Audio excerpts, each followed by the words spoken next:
like to call the RAC meeting to order. This is, what is the date? February 7th, 2022, and it's now 5:30 PM.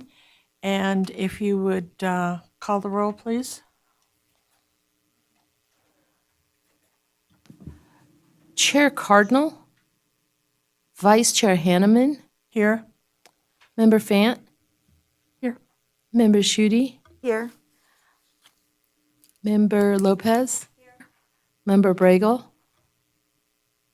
A quorum's present. Thank you. This is the public comment period, and the public is invited at this time to comment on and discuss any topic that is relevant to or within the authority of the Carson City Redevelopment Authority Citizens Committee, better known as RAC, including any matter that is not specifically included on the agenda tonight as an action item. So is there any public comment?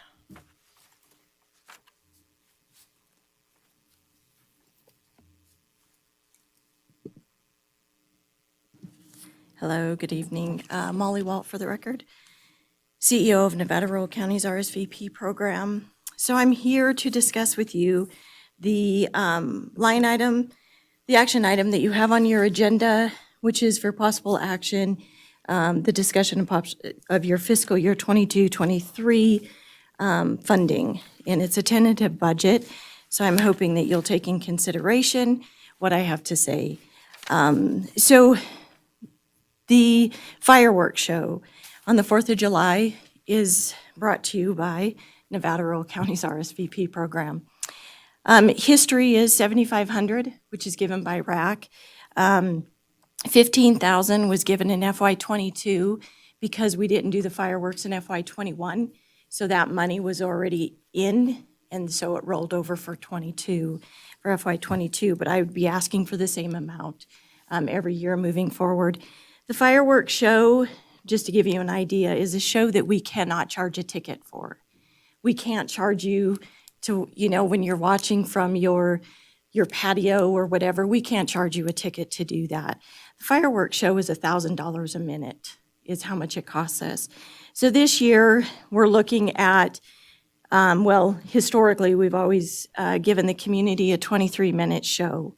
It's 20 minutes of regular fireworks with 3 minutes for the grand finale. Last year's fireworks show cost us $24,300. With that, $15,000 was given by the city. We then get funding and a donation from Carson City Toyota. And with that, the Carson City Toyota pays $1,000 for the synchronized music. They pay $800 for the 3D glasses, and then $2,000 that goes towards the fireworks show itself. Through the donations that we received, stating me on KOLO Channel 8 News and the newspaper asking and pleading, we were able to receive funds for that as well.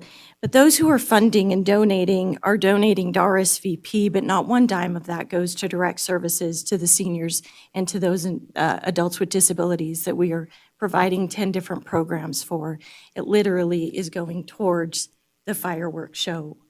It would be different if we could charge a ticket for our show, like many of you at the Brewery Arts Center, here at the Community Center. When there are shows that they put on, they're able to charge a ticket price, whether it be $5, $10, $15. This is a fireworks show that we're unable to do that for. Last year was the first time. I've been here since 1994, and it was the first time I've ever watched the fireworks from Mills Park. And when they tell you that 10,000 people show up, they do. It was amazing how many, I was flabbergasted with as many people that show up for that. And they start showing up at 3 o'clock in the afternoon, saving their spots. And yes, it is right there by the fair, but when we notice that as well, you don't get a lot of participants that are in the pavilion closest, from Mills Park over by the high school. They're not coming to the fair. So we're not getting that income either for that as well. And I do know that me personally, for 17, 20 years, I watched it from Sea Hill. I've never attended the fair with my children. And so I do know that it is a community event that we are unable to charge a ticket for those to watch. We want to continue to do it because it is the 4th of July. It is the celebration of our independence. We are the state capital. We really do need a fireworks show. It was a phenomenal show. All of the feedback last year was extremely positive. So I would hope that you would reconsider and help us out to pay for the cost of the show itself. Any questions? Well, I know you can't, so during public, or can you? Do you have any questions? Yeah. So you had mentioned, so Toyota gives you $5,000, and so $1,000 goes to music, synchronized Yeah. music. $1,000 to the 3D glasses. 3D glasses, And then and- the 3 went to the fireworks. 3 went to the fireworks. Okay, Yeah, to the direct fireworks. okay, thank you. Yeah. So in essence, the 5,000 was really about the 3,000. Okay. Yeah, because they do sponsor, and it is, I mean, the synchronized music is. It's is a plus. amazing, It is right. amazing. The 3D glasses that, everybody gets, it just adds to it. Absolutely. And so it is something that's important as well. The other cost of the fireworks is the insurance, obviously. Where we've been staging it, there hasn't been a cost at the school district. However, it looks like we're going to have to find someplace else to stage it this year, since they're closing off that area to grow lavender. And so, and then usually in the past, there's been a traffic and security control fee. However, this last year, we did not absorb that. That was absorbed, I believe, by the sheriff's office. Anybody else have any questions for Molly? I have a question, Molly. Yes. If the city is going to be providing 15,000 or more, why wouldn't this just be done by the city? Why would RSVP have to be even involved in this? So that's just a question. I've been asking the same one. You've been asking the same one? Okay. No, I just, I don't know. I guess this really needs more discussion. It's not agendized for tonight, so. Yeah, well, the It's on- budget. I When you get understand to the it's on budget item, that would be the time to have this discussion. Right. So I don't know if it's an insurance issue. I don't know. I don't know either, but I mean, when you're going double, why not have just the city do it? I mean, that's, I don't know.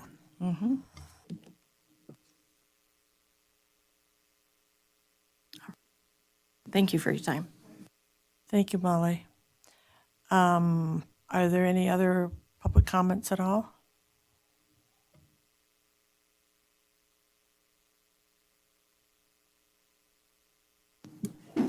Hi, Brianna Coons, for the record, market manager for the Carson Farmers Market. I am coming here to ask for the 15,000, but there's been a little bit discrepancy in the request for past years. There has been 25,000 that has actually been provided to the farmers market for the past many years, but it has been on another, the 10,000 has been on another account, and I don't know where it's been coming from. So I'm here to ask for those funds. I'd actually like to decrease it this year to 24,000 and ask for your recommendation on how we can dwindle the funds away over time instead of all in one year. And so the farmers market isn't just for farmers, it's for our community. That's why we hold it downtown. I mean, it enriches the community and continues to provide a safe place to connect. It provides the opportunity for valuable vendors to thrive and continue to support our local economy. With the city's support, we are able to continue these services, allowing our vendors to have lower fees and for small businesses to start off their new business. It's a hub for entrepreneurs to start and to grow and become something in the city. Since 2008, the farmers market has been downtown.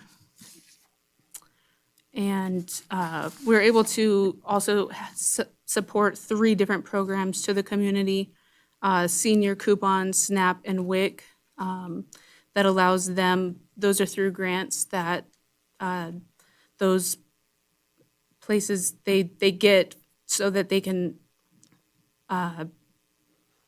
buy fresh produce at the farmer's market. SNAP also doubles their money to be able to come down and spend their profits there, since it's a little bit more pricier. So that is my request for the $24,000 for this upcoming year for the farmer's market.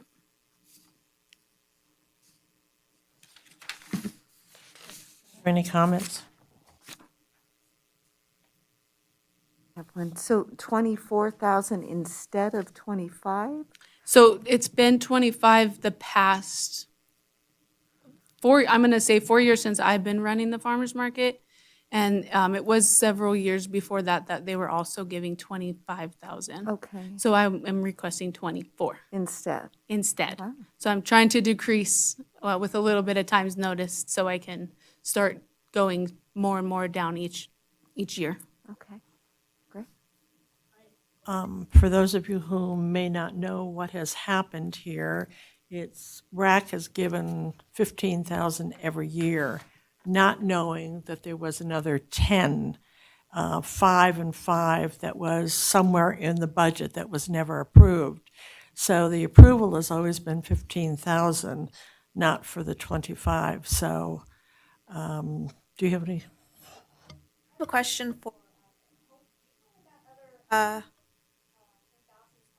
We may want to talk about this under the budget item. So, Madam Vice Chair, if I may, just real quickly for clarification of the record. So I think what's happening here is, we have different proponents who are requesting certain allocations under the budget item for this agenda. That is properly agendized today. And I think there maybe is a little bit of confusion over what constitutes public comment versus, coming up and requesting and providing explanations on the record. Certainly, although the agenda does specify, and this is consistent throughout the city, that we're limiting public comment to 2 periods, which is compliant with the open meeting law when the meeting begins and then prior to adjournment. For those members of the public who are interested parties on this budget item for the agenda, just like staff is, for example, when they come up, and you can certainly permit them to come up and speak and provide their explanations on the record, that is not public comment in the general sense. So consistent with what Hope's remarks were on the record just a second ago, I would second that and just ask that this committee, wait for those types of public comments, to occur later on during that specific agenda item. Thank you for the clarification. I was wondering why we were asking questions, so. Okay, on to the next item. We do have one caller on the line. Hey, caller? Caller, when you hear the 2 beeps, it'll be your turn for public comment. Please state your name for the record.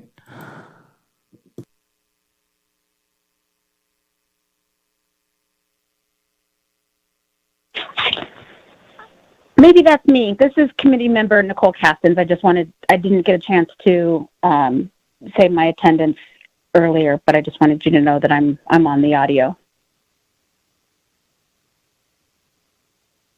Okay, perfect. Thank you. Okay, thank you. Moving on to item number 3 for possible action, approval of minutes for the October 4th meeting, 2021. Are there any corrections or additions that might have been missed? You have one? Yep. Okay, hearing none, I'll take a motion at this time to approve the minutes. I move to approve the minutes from October 4th, 2021. In favor? Is there a second? Oh, a second, I'm sorry, second. It's been a while. Is there a second? second here. Okay. Thank you. All in favor? Aye. Okay, so the minutes have been approved. Number 4, the meeting items 4A for possible action, discussion and possible action to elect a chair and vice chair for calendar year 2021. Hope you want to put us through this? Sure. Okay, so RAC has bylaws, and per Section 2B of your bylaws, at the first meeting of the year, the committee shall elect a chairperson and a vice chairperson for the coming year. The term shall be 1 year. The chairperson may serve no more than 2 consecutive years.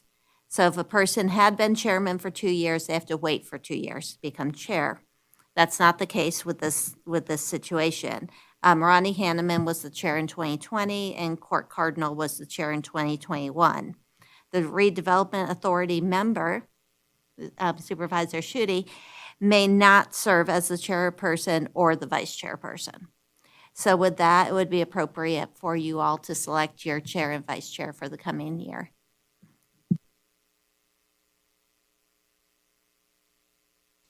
I will entertain any motions for chairman and vice chair.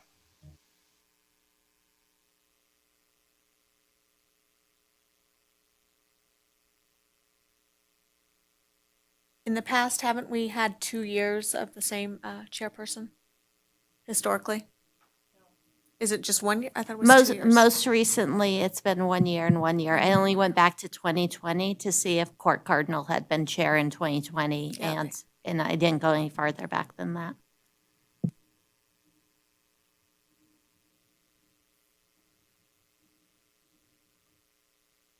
Andy, Gina, or Nicole, are any of you interested in chairing? Then I move to, I'd like to nominate Ronnie to be the chairperson for the Redevelopment Authority Citizens Committee. All in favor? Who seconded? Gina? All in favor? Aye. Thank you, guys. Oh, all right. Well, thank you for your confidence. And now we have to select a vice chair, so I'll entertain a motion for vice chair. Madam Chair, just so you know, I did communicate with former chair, Court Cardinal, and he did indicate he would be willing to be vice chair if that's where the committee would like to take it. Okay, are there any other nominations for vice chair?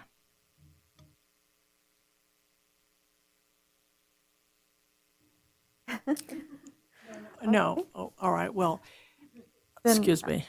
If no one else is interested in being vice chair, I think it's always great to have lots of opportunities, but I would like to nominate Court Cardinal for the role of vice chair of the Redevelopment Authority Citizens Committee.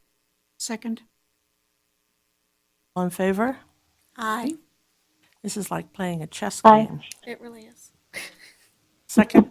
Did I forget that again? Second? Now we're good. Okay, and then all in favor, we already, say it again, just for Aye. the record. Aye, okay, for the record. And as I said, this is like a chess game. Okay, well, thank you very much, and I will now take over as chair, although I am chair tonight anyway, so just continue in this role. Okay, let's see, we are now on 4B, discussion and possible, first of all, before we get down to that, we do have Nicole Castens on the line. Nicole, would you introduce yourself as a new member, please? Sure. My name is Nicole Castens. New member taking over one of the terms that was already in. So I believe I have a year left on that particular term, but I'm a realtor in town and happy to be on board. Welcome. Thank you very much. And the other one who is not here tonight is Richard Bregel, who you may all know and have eaten at his restaurant, Mangiatuto. So hope we'll see him next time. So welcome to you both. So now we're on 4B, for possible action, discussion and possible action regarding the fiscal year 2022 and fiscal year 2023 redevelopment discretionary funds, tentative budget allocations, and estimation, God, I can't even say that, of allocations for the following 4 years as recommendations to the Redevelopment Authority to implement redevelopment objectives. So, Hope? Thank you, Madam Chair. First, I want to point out that each of you have late material at your seat, and it's 3 items. One is a map of fiscal year 2022 sidewalk improvements. One is an updated budget as prepared by the Finance Department. And the third is an updated proposed 5-year redevelopment budget proposal. So I'll be mostly focusing on the second of the 2 documents, but I wanted to include the first document because there was some confusion when the staff report came out that there were not sidewalk improvements that were going to occur in fiscal year 22 when there was an expectation that there would be. So in reading the descriptions of the staff report, there were some people who said, wait a second, we thought this was happening in fiscal year 22. Nothing in the staff report or in the proposals nullifies what's happening in fiscal year 22. So I think Randy Rice did a really nice job with this exhibit in showing exactly where the improvements will be made in 22. So this is a reference document so that you have those materials should you get asked about it. Also, there's a modification to the budget regarding the bleachers at the Aquatic Center. That request was actually modified after we received it. So that would be fiscal year 23 budget, not 22 budget. So what you have in front of you for the proposal puts that under fiscal year 23. So with the budget augmentations and the amendments made by the Redevelopment Authority at its meeting of January 20th, 2022, in the current fiscal year that we're in right now, we're anticipating a balance of $944,000 in the undesignated project budget.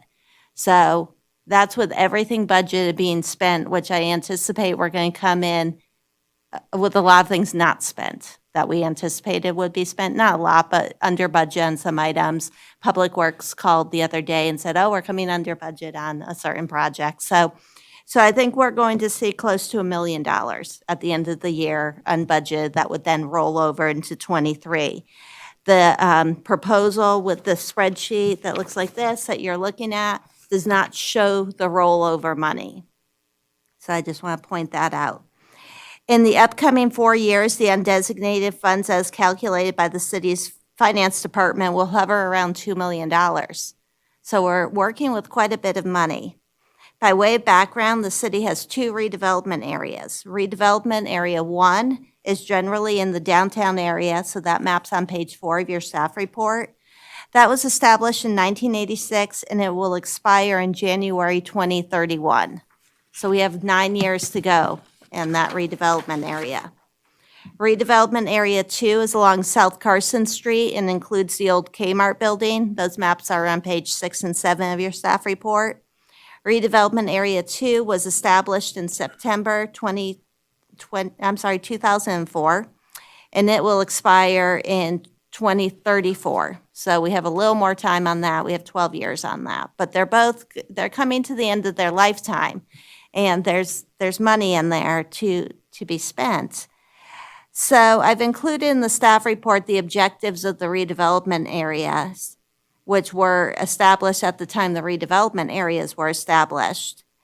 Also, I noted that it's been a general policy of RAC and the Redevelopment Authority to use discretionary redevelopment funds for infrastructure projects that benefit the general public, as opposed to providing support for existing property owners, businesses, and events. That was on page 10 of your report. That doesn't mean that that's the right policy. You guys can certainly talk about that and give advice to the Redevelopment Authority if you feel like the things should be handled differently. But it was with understanding of that policy that I did not reach out to the community at large. I reached out to our Public Works Department and to our Parks Department for projects for the next 5 years.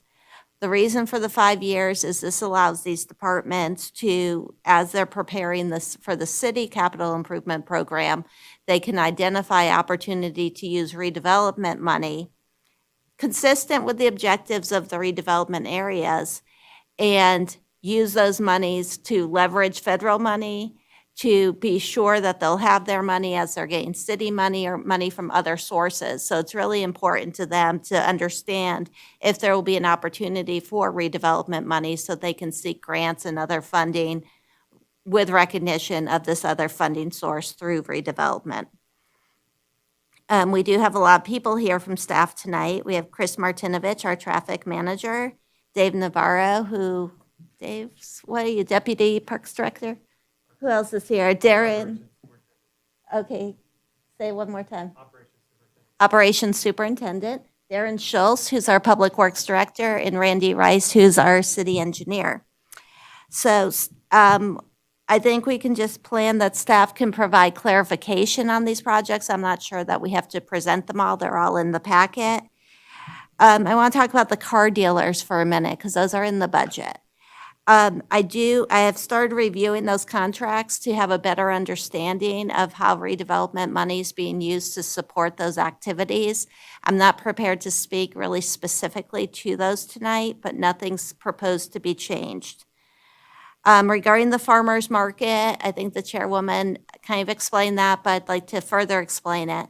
When I started in this position, I discovered that redevelopment money was being used to pay for a contract for marketing of the farmers market. That was a $5,000 contract. It also, the farmers market, and there was a paper trail, so to speak, verifying this, had access to another $5,000 for purposes of advertising. So there's been some confusion on this item because my objective is to be transparent. If the farmer's market has access to $25,000, I want this line item to show $25,000. That way, Brianna can pay her own bills. She can pay her own marketing people, pay her own advertisers, as opposed to bringing her receipts into us and we're reimbursing different magazines where she advertises. So that really was my objective. My objective wasn't to suddenly go from $15,000 to $25,000, but rather to be transparent with what the money that was being made available to them was. It's now $24,000, and again, you all can certainly talk about that and talk about the 4th of July fireworks. I honestly think I'm going to stop there and see how you'd like to handle it going forward. If you want to talk about the objectives, if you want to talk about how should money be spent in general and then look at the projects, or just go through the projects and see if you have questions on those. What is the will of the committee here? Do you have any other further questions on this? Is everybody clear with RD1, Redevelopment District 1, and District 2, and why it was established at the times? Okay, so we don't have to go over that one. But those districts at this point? I'm glad you asked that question. This was really not agendized, but if you would allow me for a moment, I did put together a little bit something on both of these that I think that we can discuss next time. Is that okay, Mr. Yu?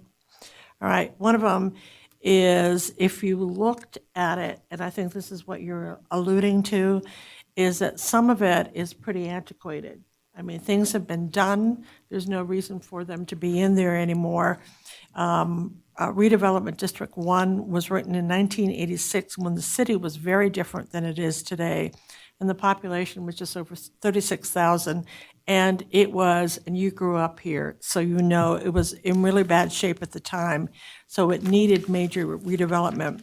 There was a strong incentive program, which I have access to here, established at that time, directed, and this goes to your comment, Hope, that was directed to private businesses, not to government, but to private businesses, to bring or expand business into the downtown core. Incentives were given up to $100,000 for whomever asked for that amount. In 2000, the city population hit 50,000, and Costco was added to RD1, and to provide incentives for them to build on the Carson City side of the border. So keep in mind that was a time when we had a little border dispute with Douglas County. So then RD2 was added in 2004 as indicated, when there was a move by a few dealers to reestablish dealerships just about a mile across the border in Douglas County. And if you all have been to that part, it's also considered San Diego, my God. It's also considered Carson City, but it's 89705 instead of 89701 or 06. And at the time, the people in charge thought that if that happened, our sales tax receipts to our general fund would have suffered greatly. And right now, Carson City car dealers are about 25 to 30% of the sales tax incentive funds. Is that close to what it is, Lisa? About 25, 30% of the general fund is sales tax from the auto dealers, yeah. So what they decided at that time is to keep the two major car dealers and provided them with financial incentives up to 20 years for them to remain here. And then they added the former Kmart building that basically was vacated in roughly about 2004. And they put that in there to also be able to provide incentives to attract new businesses to that area, which has not worked. Some of the objectives are or may be outdated, which I think you're referring to, and we have the opportunity to provide some input into what should stay, what should be eliminated, and what should be added for the future of Carson City. So that's not what we're going to discuss tonight, but that is something I think it's about time. I mean, 1986 and 2004 is done, and that goes back to maybe some of the fireworks and things like that. I mean, things were done. Why were they done? Maybe it's time to reassess whether they should be done or more. So as I mentioned, it's not agendized, but let's think about it. And tonight, what we have is our task is determine in front of you the highest and best use of the unspent monies at this particular time. So, and I think, this redevelopment districts gets a little bit confusing sometimes. What is it? Why is it? And what should we be doing for the future? So with no further ado, we might want to go ahead and get on to some of the presentations. Hope, what do you think?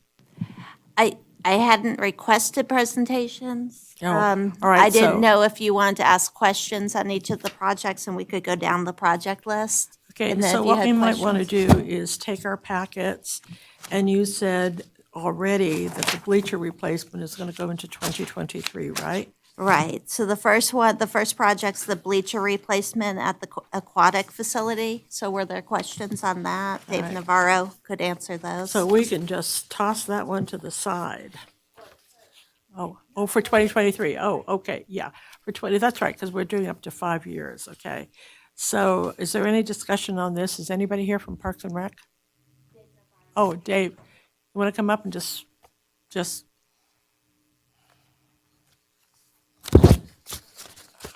or you don't even have to make a presentation if we have any questions on this? Pardon me? Yeah, that's what I mean. Yeah. Questions? Everybody good? Any questions? For the record, Dave Navarro, Parks Operations Superintendent. So does anybody have any questions on the need for these failing? I'd hate to be the one sitting there. I totally support this project. Okay. All right. Okay, the next project would be the Musser Street RFB. So we're not going to be voting on Oh. each one of these? Well, I thought you just asked questions and then vote at the end. Does that For all work? of them, or? Okay, I think there's so many of them, it's going to be sort Okay, of confusing. you can go one at a time, it's fine. Yeah, I think it's not going to take that much more time, but, I mean, this packet is a little overwhelming, so, okay, so we'll entertain a motion that we agree to this funding, or disagree to this funding, whatever you wish. So, Motion to accept the funding of $21,000 for the Carson Aquatic Facility. second, I second. all in favor? Aye. Aye. Aye. Aye. So it's approved. So, Dave, you've got your bleachers. Madam Chair? Great, oh, Yes. thank you. Was that member Fant and member Lopez? Yes. Because I Everyone. can't see them from here, so Oh, sorry. well, it was. Okay. The next project's the Musser Street RRFB, which is the rapid rectangular flashing beacon. I wasn't quite sure where this one was. I know Musser, Randy Rice, city engineer for the record. So hopefully in your packets, in the attachments, there should be, on the very last page, there is an image. And it's essentially on the east side of the parking lot, east of City Hall. So that parking lot is generally associated with the Legislative Council Bureau. And so there's a painted crosswalk that's at that intersection there. And so we're recommending some improvements there with this rectangular rapid flashing beacon. so that is heavily pedestrian traffic. Yeah, so obviously when session's there, there's a ton of traffic there, and that's when a lot of staff get to their vehicles to that parking lot as well. Does anybody have any questions? I think in light of special events as well, this is a noteworthy project.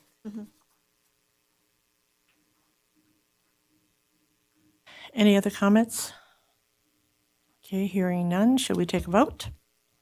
Okay, so somebody like to make a motion on this? I move to approve the Musser Street RRFP. Do I hear a second? Second from Fant. Yes. Okay, that was Andy. All in favor? Aye. So unanimous. Aye. Okay, thank you.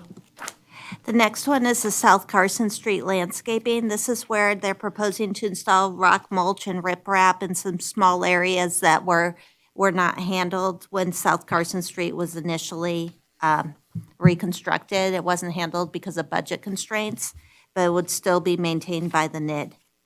And it's $35,000 for fiscal year '23. Okay, is there any discussion on this item? Any questions? No? Okay, so we'll entertain a motion that we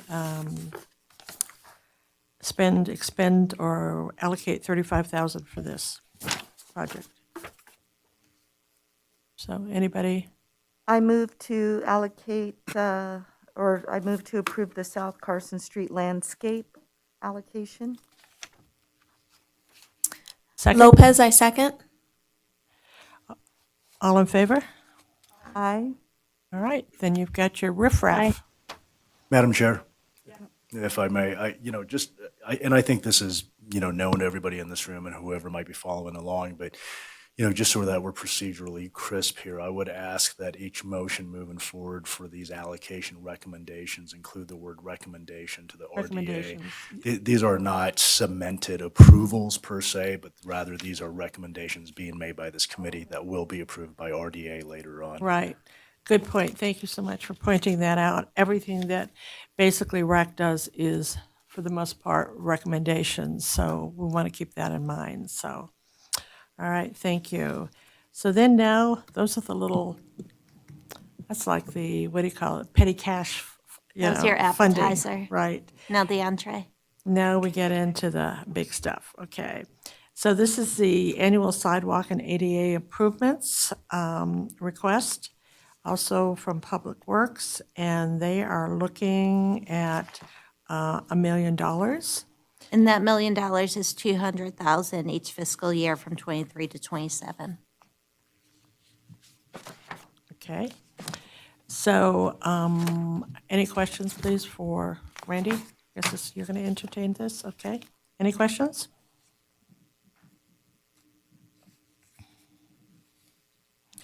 One thing that I did note was that there were a lot of unfinished places in the whole downtown core.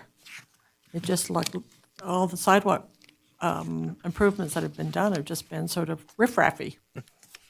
Yeah, Randy Rice, city engineer for the record. Yeah, we really appreciate the opportunity to bring this forward to you all, and certainly we can use the money. There's never too much, right? So always more to do than we can afford, and so this will definitely get us a long way. Right, a lot of attention has been done to the west side, so hopefully a lot more will be done on the east side as well. Because we have heard many times that so much has been done for the west, but not for the east. So, does anybody have any questions? Mr. Rice, you said it would get you a long way. Will it get you all the way? Because we have more money. Yeah, unfortunately, the amount proposed here will probably not get us all the way. I think because this program is in its infancy, we're just starting this kind of program. I would like to see how this goes for the next few years to see if we are successful in getting the FTA grants that we're hoping to get the match on.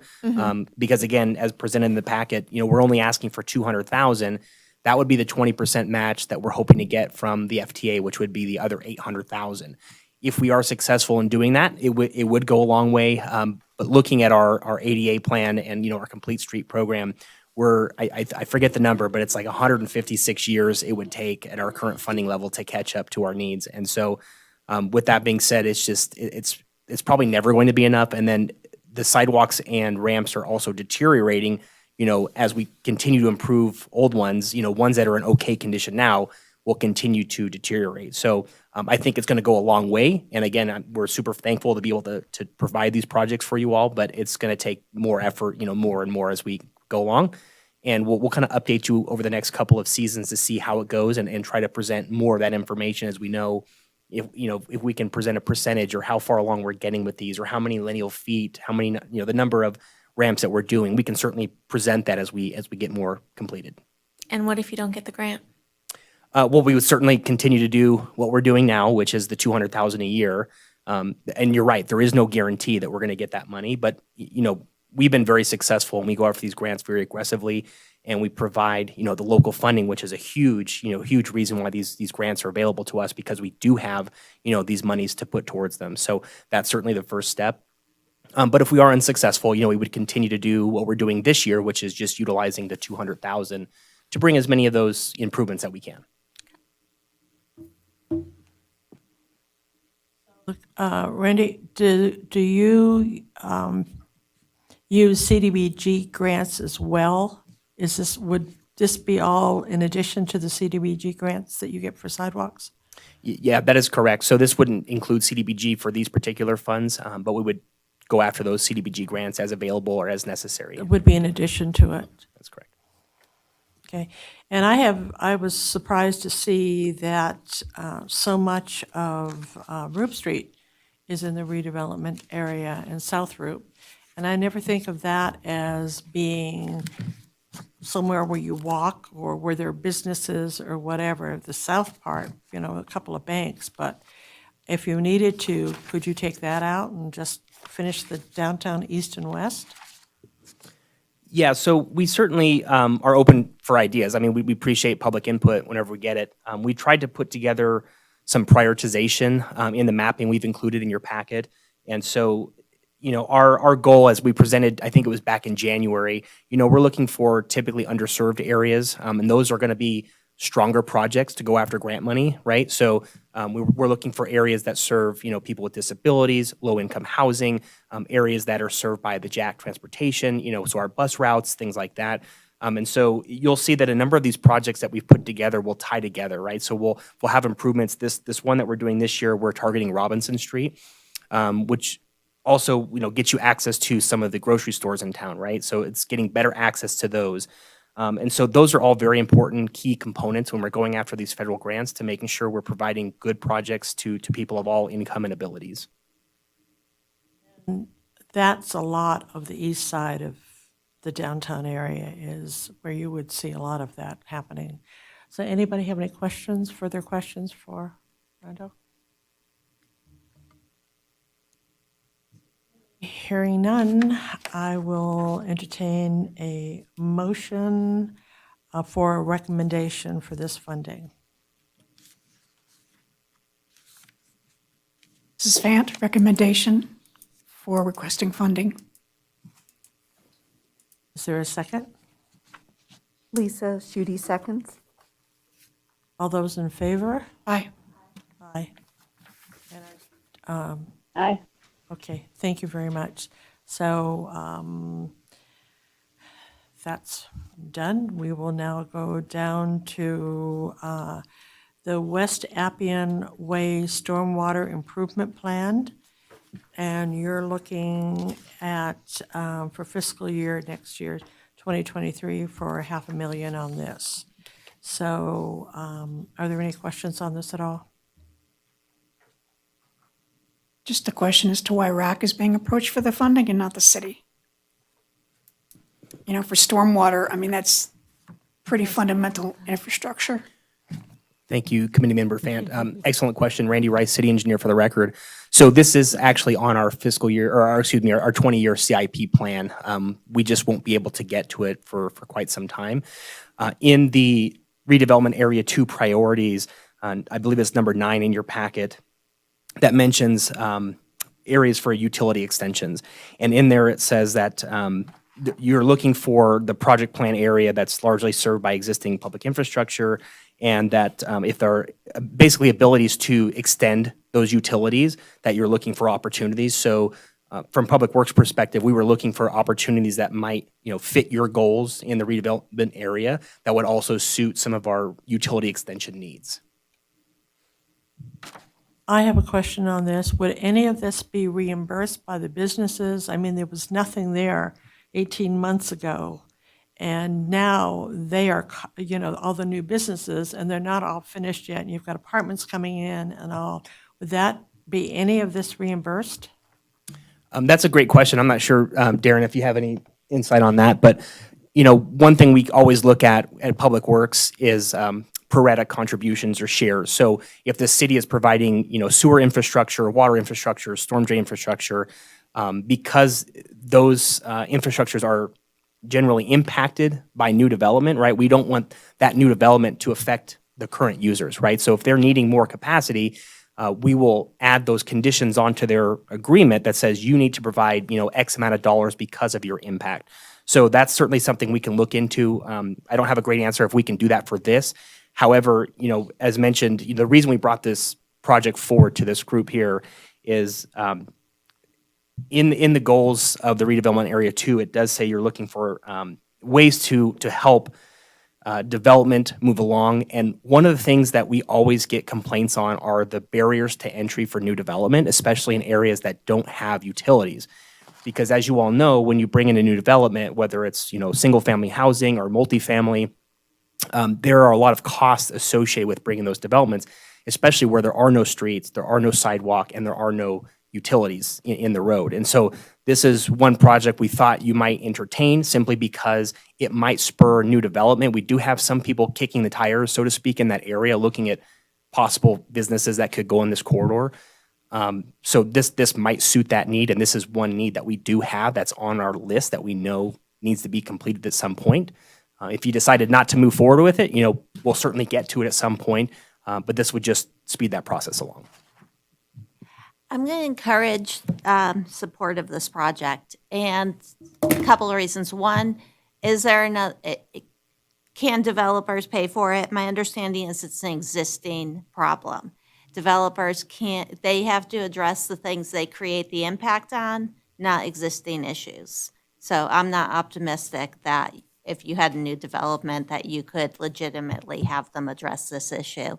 Secondly, this is an area of the city that's actually gained a lot of attention from developers and residents. We just saw the Carson Hills apartments built over there. We have a new ice cream shop off Cochise where that, what was it? It was a Chinese restaurant. You have the Panera and that shopping center with the Diamond Vault developing.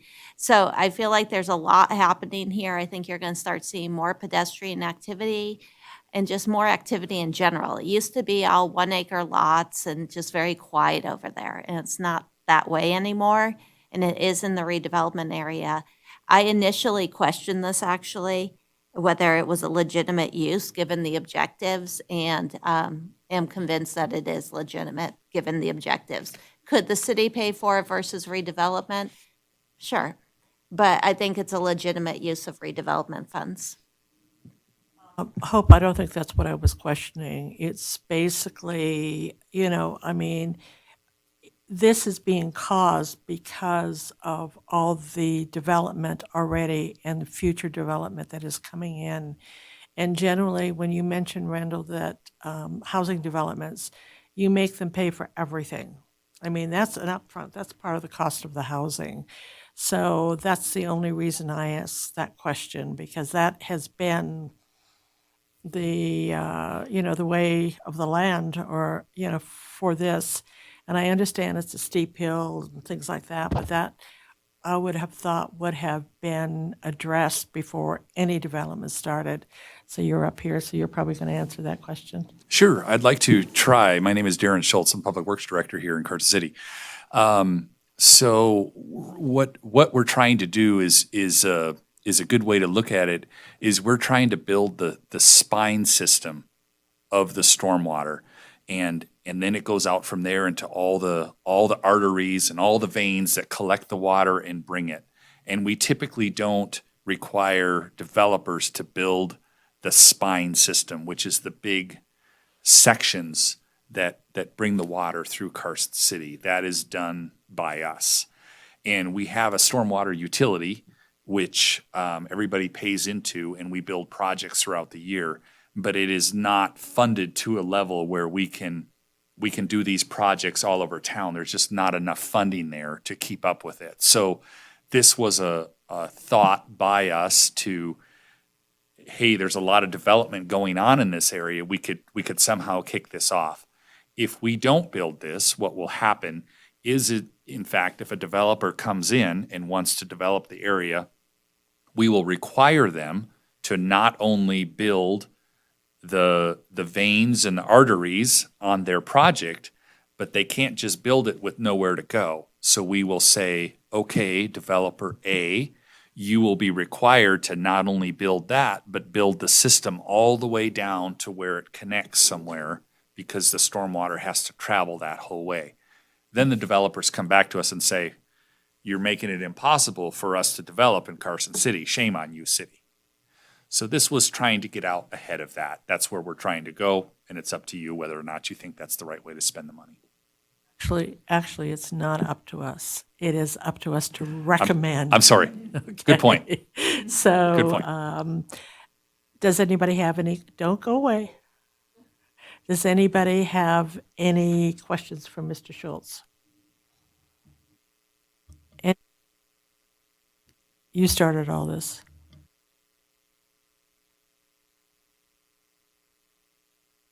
Okay, do you have any questions at all, Lisa? Or comments? Not a question, but I think it is a worthwhile project, especially this project would also help reduce the maintenance needs of our street crew, which would allow them to focus on other areas. I think it's an opportunity to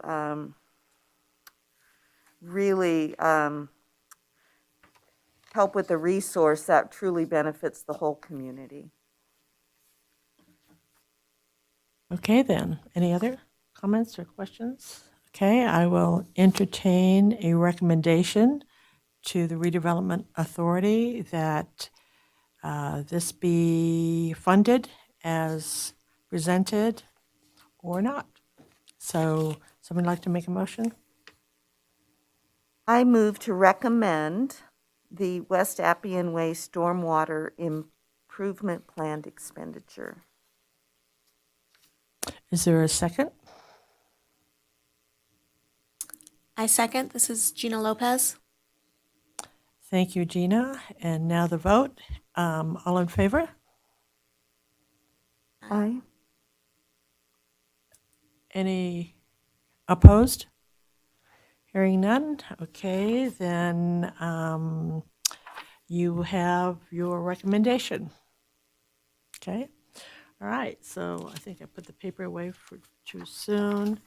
All right. ADA improvements to the Bob Boldrick Theater and Lobby. So you're up again, and you are requesting for fiscal year 23, $170,000. So, does anybody have any questions on this? Only question I have is why was this not done when the whole theater was redeveloped? Madam Chair, Dave Navarro, Parks Operations Superintendent. I'll try to answer that the best I can. I wasn't totally 100% involved with that, but my understanding that after all those improvements were done, that's when the ADA assessment was done after that. So it wasn't part of that main project. So from that assessment, and I believe that was in the packet and it's like a $1.1 million, all the improvements that would have to be made. But yeah, it wasn't part of the renovation, but came after that project. It seems to me it would have been better done all at once, but that's just a personal opinion. So, anybody have any questions on this? Okay, then I guess we're ready for the vote, and I will entertain a motion for the recommendation. This is Gina Lopez. I move to approve the recommended funding. I move to recommend the funding for the theater ADA compliance. Okay, I'll entertain a second. This is Vance, second. All right, and now we'll vote. All of those in favor? Aye. Aye. Any opposed? Okay, hearing none. This also, you get your the recommendation for 170,000. Thank you. All right, moving through, we're talking about concrete walkway replacement in Mills Park for the interior. And you are looking, or Parks and Rec is looking for 75,000 for fiscal year 23. And does anybody have any questions on this?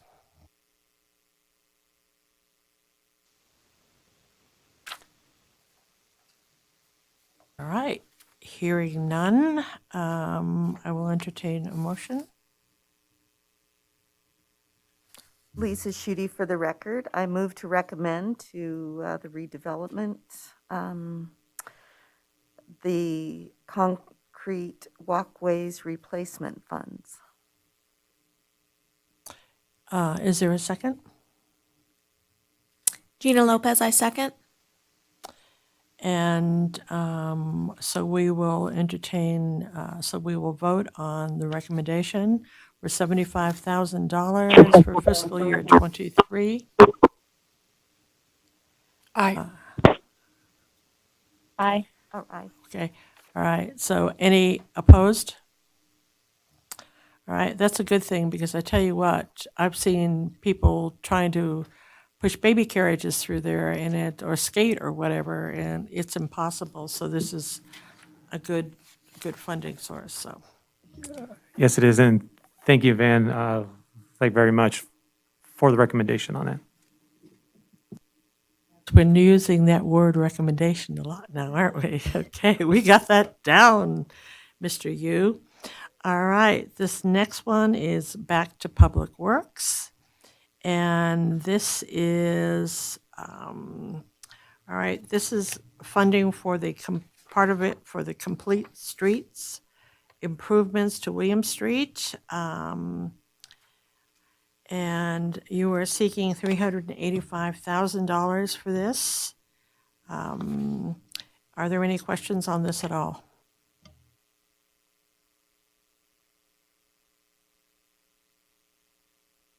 Well, you guys are really good. No questions. Any comments?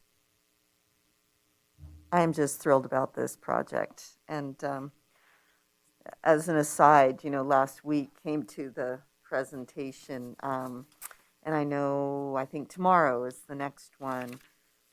Or anyway, so that's super exciting, that the community is getting a say in that. So as an aside. Had good showing at the events? Or is tomorrow the first one? No, it's the second one. No, it's just so nice that people have that opportunity to share their ideas, and so it was great. And this is such a small amount compared to the $17,444,491 that is supposed to be allocated to this. So I will entertain a motion on this request. This is Lisa Schutte. I move to recommend the funds for the East William Complete Streets project. Is there a second? This is Nicole Caston. I'll second. Oh, thank you, Nicole. I'm glad that you're still there. So you can just I pitch didn't in. fall asleep. I'm here. Okay. You can pitch in at any time. All right. So all in favor? Aye. Any nays? Hearing none, this goes unanimous. Boy, we're really recommending a lot of expenditures here. All right, so we're back to the sidewalks. This is on Stewart Street, which editorial needs a lot of tender loving care, more than tender loving care. So you are looking at this to do this in 3 phases. 2023, 50,000, 2024, 100,000, and 2025, 600,000. So so we're just going to do a small section initially, okay? So it is a multi-phase plan. Does anybody have any questions on this at all? Nope. Okay.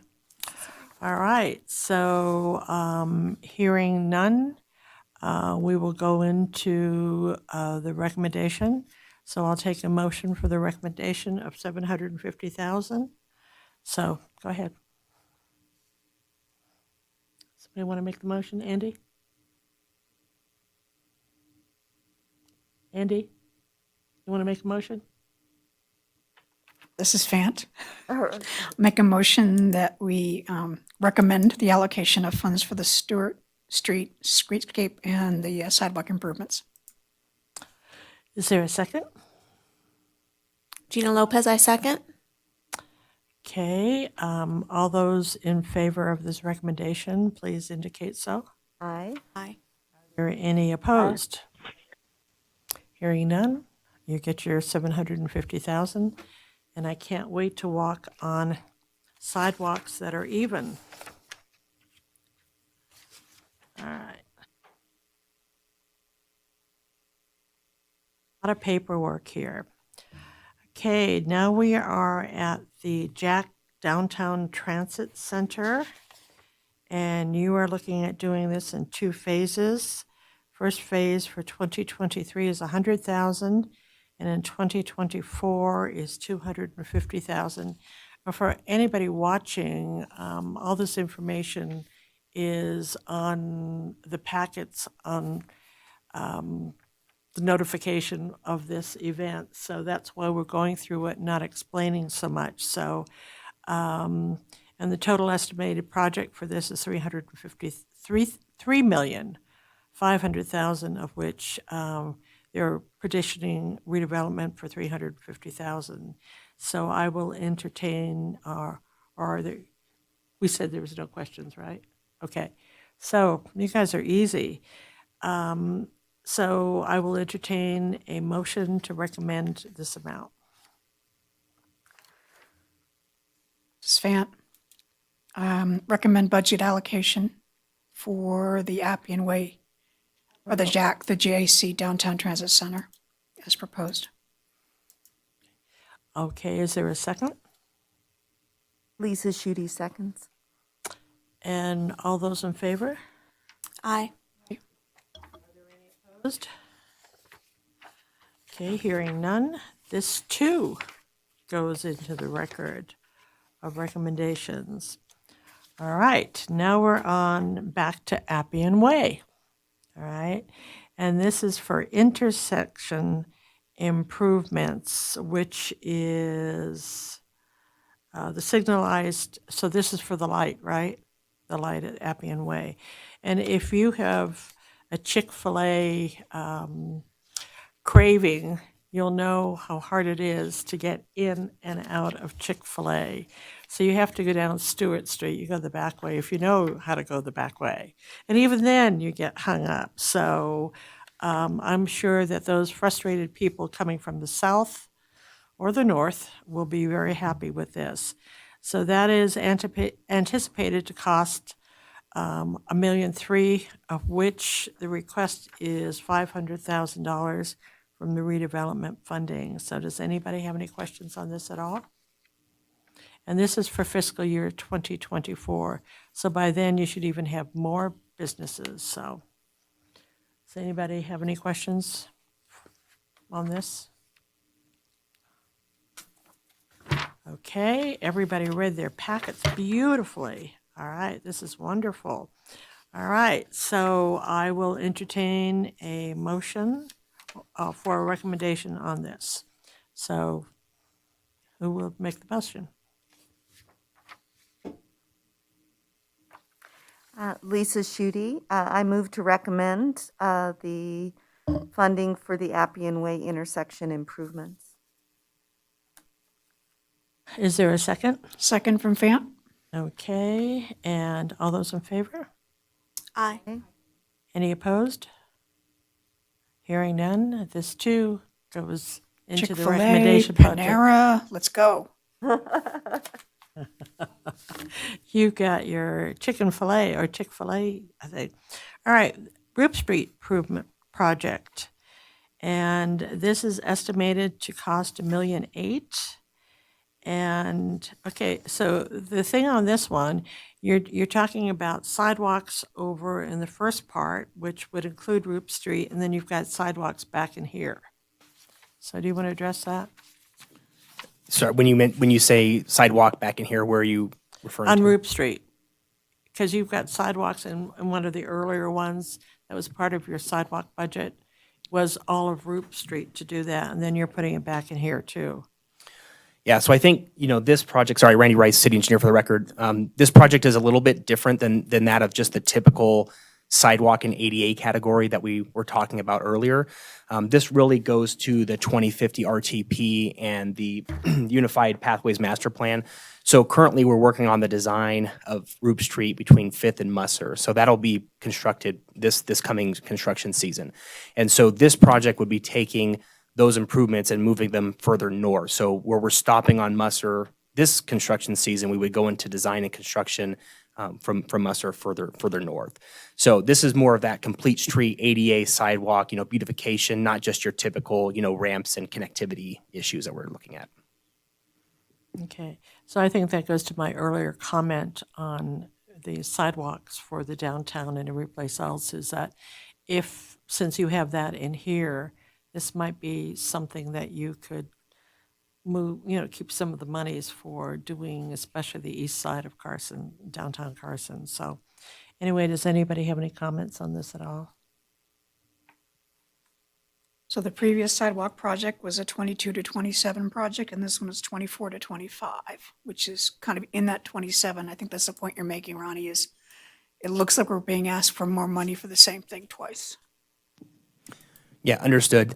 So again, going back to Member Lopez's point, right, there's never too much money. And so we obviously wouldn't double dip. So if this money or this project is recommended for approval to the Redevelopment Authority, any money that we got in the previous action item would go to other areas, most likely in the east, Telegraph Street, Musser Street. There's plenty of other priorities. And so if this project got done, we would certainly focus those monies in other areas. We wouldn't put them to both. Okay. Well, it just looked like some of the same, and I understand the complete streets and the whole bit, and I think that's a good thing. It'll be interesting to see how you do that on Roop Street, because some of it is so narrow, some of it is wider. I mean, it's a mishmash, actually. So, okay, so any further questions or comments? No? Okay, hearing none, we'll entertain a motion to recommend $500,000 out of the $1.8 million for this particular project. So, And do I hear a motion? This is Gina Lopez for the record. I recommend, I move to recommend funding for the Roop Street improvements. Thank you, as Gina. Is listed. there a second? Lisa Schutte, seconds. Okay, thank you. All in favor? Aye. Any opposed? Vance says no. Who says no? Vance. Oh, Vance says no. Okay. All right, so please have the record show Mrs. Fant does not, is a no. And frankly, I'd like to abstain from this because it looks too much like the other, if I can. Or do I have to say yes or no? Yeah, Madam Chair, I'm a little unclear as to your reasoning for abstention. If you're opposed to this allocation, I would suggest that you just lodge a Yeah, nay no, vote. I agree. Okay. But it passes anyway. That's a 3-2 vote, just to confirm. Yeah. Yeah.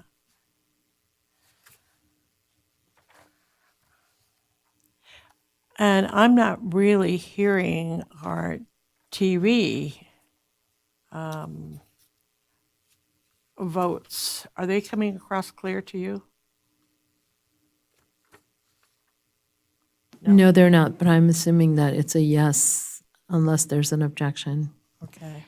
When I hear you say unanimous, I'm Yeah. assuming it is. Nicole? Are you there? Yes, I'm here. Okay, and you voted yes on this one? Yes. Okay, all right, so it would be, 2, okay. All right, the next one is North Carson Street Complete Streets. And this is another 17 million, this will be done beginning of fiscal year 2025, and for 100,000, and 2026 for $500,000, for a total of 600,000 out of 17,273,184. Seems like all these complete streets are costing about 17 million. Okay, so I mean we can get that. So does anybody have any questions on this one at all? Go ahead. So I would just like to ask, or reading that it says it's closely connected to residential areas in the east and west of the corridor and is in current need of revitalization. Current conditions of the roadway, including excessive right-of-way width, poor lighting and lack of sidewalk connectivity and safe street crossing locations, have led to pedestrian and vehicular accidents. So can you just speak about excessive right-of-way width and explain what that means? Yeah, great question. Randy Wright, city engineer for the record. Member Schutte, thank you. So excessive right-of-way really just describes unnecessary public access, right? And so in the instance of North Carson Street, it's very expensive to maintain pavement, right? Pavement's very expensive to build. It's very expensive to maintain and to make sure it stays in good condition. That area is riddled with a lot of AC pavement out there.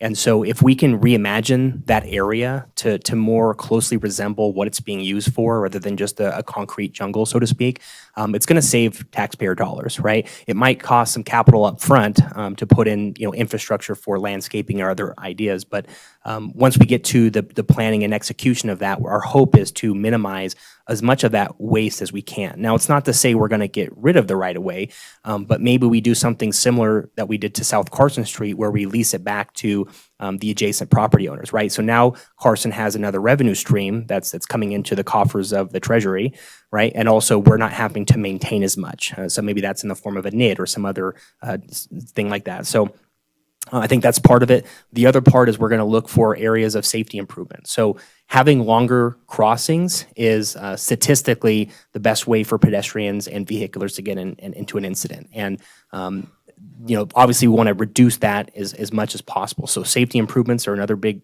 priority for this project. And then finally, when a corridor is wider and more open with bigger sight distances than should be, What happens is as traffic starts to decrease, which is kind of the instance here we have in North Carson Street with people utilizing the bypass with the freeway, what happens is people tend to drive more quickly, right? So they're exceeding the speed limit, so it's making safety and the severity of accidents higher.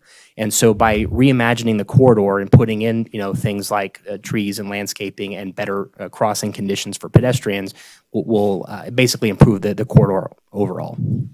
I have a question on this. This is not really a part of redevelopment 1 or 2, with the exception of Kmart. So, can you explain why this is even here? Yeah, no, it's a great question as well. Thank you. So we did consider that because unlike South Carson Street and even to some extent East William Street, it has a much smaller percentage. And so when we came for the ask, we realized that this would probably be a very small portion of the overall project. So we thought it was appropriate to ask for a smaller amount.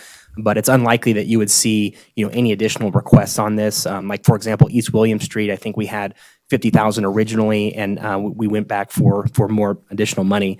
This would probably be the maximum extent of the ask because it is such a small, percentage of the overall project. Right. I will point out that the portion of North Carson Street, north of East William, there's about 2 blocks of North Carson Street that's part Right, of that this goes up to project. John Street. Right, that's in the redevelopment area. And I did question them about this, and I think they had done the math and found it was about 6% of the street was in the redevelopment area. And that's why the amount of the request seems somewhat large compared to the other request. But in proportion to the entire budget, it equates proportionally to what the redevelopment area is. Well, it's just that we're always, anytime that we talk about North Carson Street, it always comes back that, we can't really consider anything because it's not in the redevelopment zone except for those very small portions. So that's what stuck out with me on this particular thing. And our intent would be to utilize most of that money, really just for that area because we'd like to continue to match the theme that we've created downtown. And because of the pavers and the lighting and the things that are associated with that kind of master plan, those are typically more expensive than our typical, sidewalk and general improvements. And so we would focus the money, if you decide to recommend the approval for this, primarily in that corridor, in those 2 blocks. Okay, so does anybody else have any questions along this line? Okay, I will entertain a motion to recommend $600,000 in this area, knowing that most of it is not in the redevelopment zone. So, anybody like to make a motion?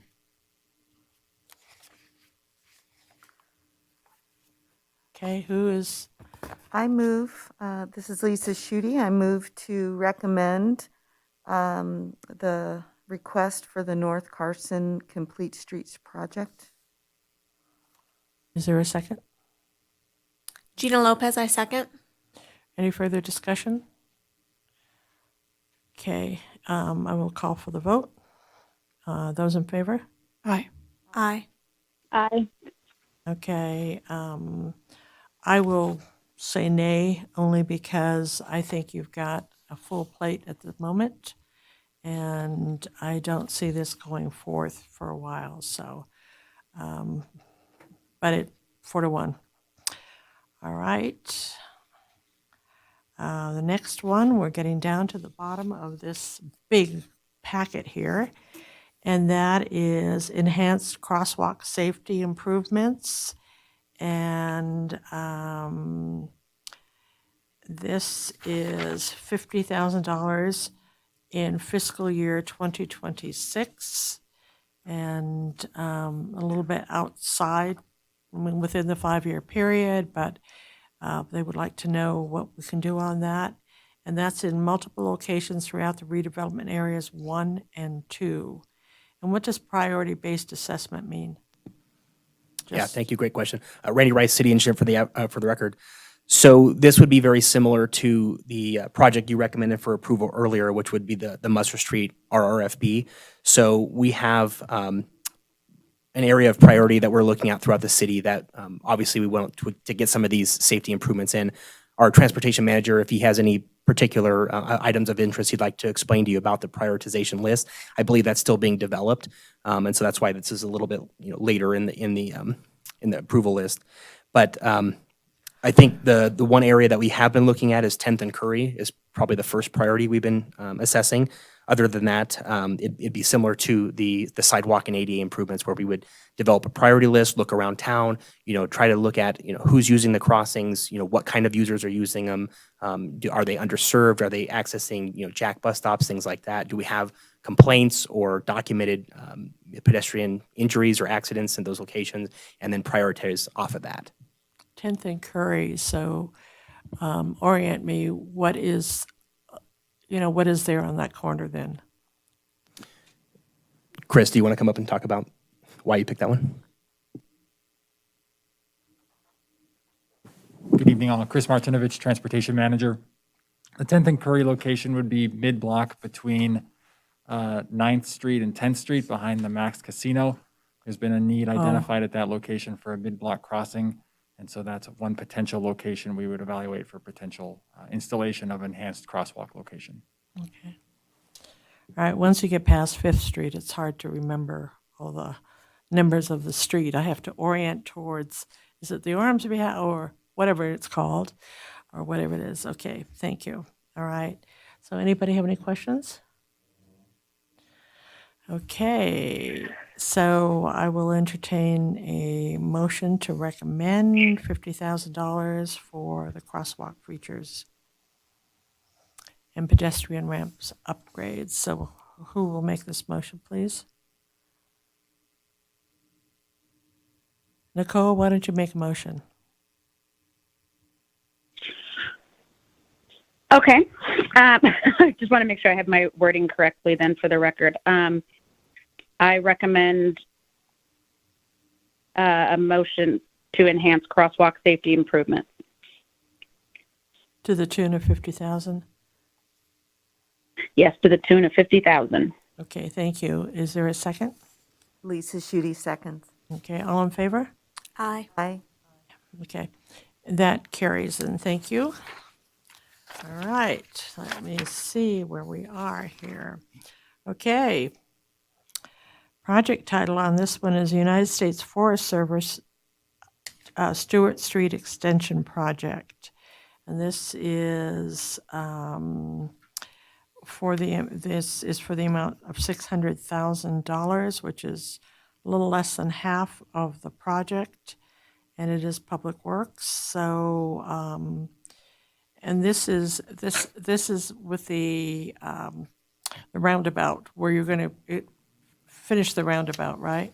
Correct. Randy Rice, City Engineer for the record. That's correct. So this would be finishing the fourth leg, the western bound leg out of the roundabout that was recently constructed on South Carson and Stewart Street. And as mentioned here in the packet, it goes through USFS land.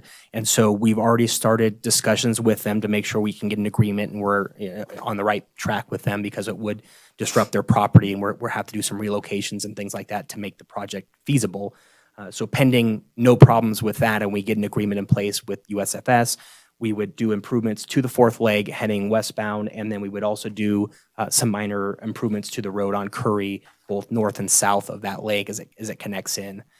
We're pretty excited about this because the interaction and getting people off South Carson and onto Curry, I believe there's like a mile between the ability to head westbound on there, and so this would create that critical connection between those streets there. And so it looks pretty good with the Forest Service? I haven't heard anything negative, so I think Well, that's a way to put it. all things forward are looking good. Okay. Well, I tell you one thing, I use that roundabout a couple of times a day, and I would love to know what paint you use because it doesn't stay. And we're always playing jockey back and forth trying to figure out whose lanes are whose because it's not well marked. So hopefully by then they'll have developed a better paint. So anybody have any question on this? All right then, hearing none, I will entertain a motion for the Stewart Street extension, which is the roundabout. So who will make this motion, please? Okay, Lisa, you want to do this one, please? Okay. Michelle. I move to recommend funding of the United States Forest Service Stewart Street Extension Project. Okay, is there a second? Nicole Castens, I second that. Pardon me? Nicole seconded? Oh, thank you. Didn't come across Yes, I clear. second it. All right, thank you very much. I appreciate that.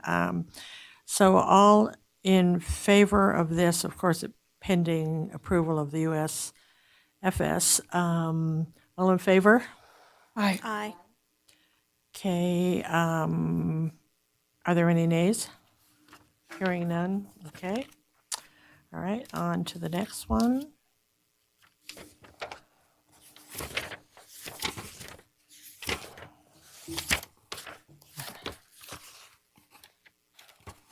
Sorry, but there's so much paperwork here. The backs of these would make good coloring, wouldn't they? Okay, the next one is the South Curry Street Circulation and Safety Improvement Project. Okay. Do you want to go ahead and talk about that for a moment? Sure. Randy Rice, city engineer for the record. So in your packet, you'll have a site map that shows that the limits of this are basically south of Lake Glen Drive all the way down to Fifth Street on Curry. Previously, the RAC helped fund a circulation study for the southwest area to understand how to make circulation function better. And this area of Curry Street was identified as one of those areas that needs improvement. The terrain there is very difficult. It's probably going to require some retaining walls or possibly some widening there through that corridor. If you've driven through there, you probably know it's not that fun to access through there. And then, as you can see, it's also adjacent to the recent or the previous item you just discussed, which is that fourth leg extension. So we're trying to provide some continuity through the corridor here. So we're having an obvious progression, from that fourth leg through the USFS and then onto Curry Street. We'd like to make those improvements. Now, the reason part of this goes, north of what we just discussed is that, we don't know which one's going to go first and which one's going to get approved or funded. And so obviously we would incorporate the design components on either one of those so that, we would plan for one or the other to happen or not to happen so that they work in conjunction with one another. It is a very narrow corridor. It's difficult for pedestrian and bicycle access. It's in very poor condition, so some road rehab would be in order there. And it is a major north-south connection through the corridor, and so we feel it's a very important corridor to focus our next efforts on. Well, I will tell you, my office is there, and I have seen cars come down there. So sometimes I'm just afraid that they're going to come into our office unannounced one of these times. It's pretty hairy, especially at night because there's no lighting. So I will entertain a motion. Are there any other questions for Randall? No? Okay. So I will entertain a motion that, This is Fant. yes, Mrs. Fant, you may entertain. Recommend budget allocation for the South Curry Street Circulation Safety Improvement Project, knowing that there's a brand-new business that just got brought up down there. There's a doggy daycare, and I'm hoping there's going to be a lot of people doing their business at that new business in town. Yeah, that's where the Greenhouse Garden Center is. I mean, there's a lot of stuff there, so. Okay, is there a second to this? Gina Lopez for the record, I second. Okay, all in favor? Aye. Aye. Okay, are there any nays? Hearing none, that is to be recommended to the Board of or to the Redevelopment Authority, and that wouldn't be till 2026, 27 anyway, so. All right, so I think we're done with that portion of it. Will you talk about the farmer's market and sort of how you see redevelopment supporting the farmer's market in the Okay, coming years? And the same for the 4th of July fireworks? We can, in fact, do you want to just look at what you have outlined here at all? I mean, as far as the budget, because. We can look, right, this, what I'm holding with the label, proposed 5-year redevelopment budget proposal. This is actually, when we get to the motion, what the motion's going to say is that you're recommending to the redevelopment approval of the 5-year tentative budget allocations for inclusion in the fiscal year 2023 redevelopment budget. So actually, Darren Schultz came up to me and said, well, they're voting on the 2023, but I think it was helpful that you went through what you did so that people can budget and plan accordingly. Okay. So, but the actual teeth will be in the 23 budget. So similarly, I think it's beneficial to look at the 4th of July fireworks and farmers market and anything else you want to talk about, and look at not just the 23 budget, but how you see it being budgeted going forward, so everybody can plan accordingly. Okay, so what you want to discuss right now, even though it's not outlined, it is in the, one of your items was the farmer's market. However, the 4th of July was not, so we're adding that, is what you're saying?